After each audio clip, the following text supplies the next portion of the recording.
નમસ્કાર.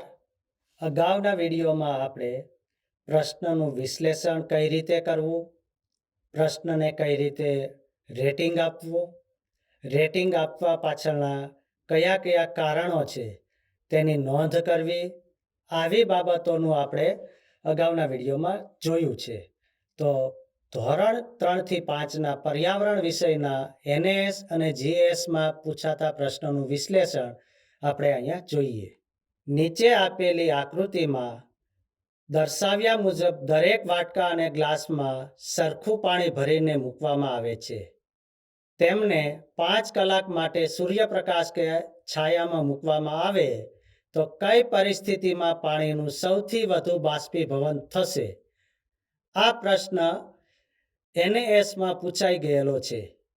આ પ્રશ્નને આપણે કેટલું રેટિંગ આપીશું, શા માટે આપીશું, અને આ પ્રશ્ન કેવી ગુણવત્તાવાળો છે એ પ્રશ્નને સમજવા માટે આપણે પ્રયત્ન કરીએ.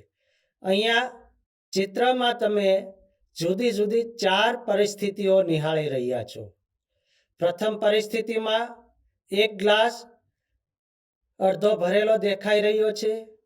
બીજી પરિસ્થિતિમાં વાટકો જે છે એ ભરેલો દેખાય છે. ત્રીજી પરિસ્થિતિ એટલે કે C પરિસ્થિતિની અંદર વૃક્ષની નીચે અડધો ગ્લાસ પાણીનો ભરેલો દેખાઈ રહ્યો છે. અને ચોથી પરિસ્થિતિમાં ઝાડ નીચે છાયામાં વાટકો પાણીનો ભરેલો દેખાય છે. હવે આ પ્રશ્નને આપણે કઈ રીતે રેટિંગ આપવું?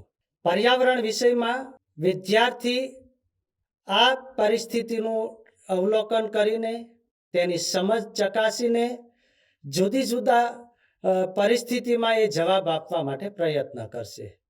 દાખલા તરીકે વિકલ્પ અ, વિકલ્પ સી, વિકલ્પ ડી આ પસંદ કરે છે, તો આ પસંદ કરવા પાછળનું શું કારણ હોઈ શકે? તો એ પરિસ્થિતિ વિદ્યાર્થી આ જુદી જુદી બાષ્પીભવન થવાની પ્રક્રિયાની સમજ મેળવવામાં કદાચ કચાશ રહી ગઈ છે. બાળકને પાત્રની સપાટી નાની અને મોટીમાં બાષ્પીભવનની પ્રક્રિયાથી અજાણ છે.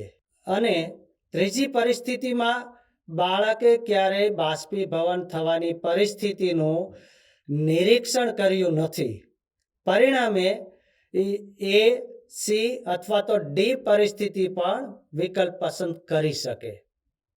પણ આ પ્રશ્નને હું 4 રેટિંગ આપીશ, કારણ કે વિદ્યાર્થીને આ જુદી જુદી પરિસ્થિતિમાં બાષ્પીભવન થવાની પ્રક્રિયા સાથે પાત્રની જે સપાટી છે એની સમજ, ઉપરાંત સીધો સૂર્યપ્રકાશ અને છાયાની સ્થિતિમાં મૂકવામાં આવે તો એ સમયે પણ કઈ પરિસ્થિતિમાં વધારે બાષ્પીભવન થશે એની સમજ ચકાસે છે. એટલા માટે આ પ્રશ્નને આપણે 4 હું રેટિંગ આપું છું.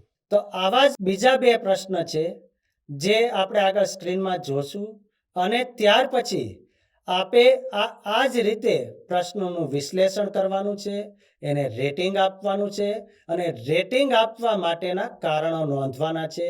જ્યારે આપણે ઓફલાઈન મોડમાં તાલીમમાં મળીશું ત્યારે આ પ્રશ્નોની ચર્ચા કરીશું. આભાર.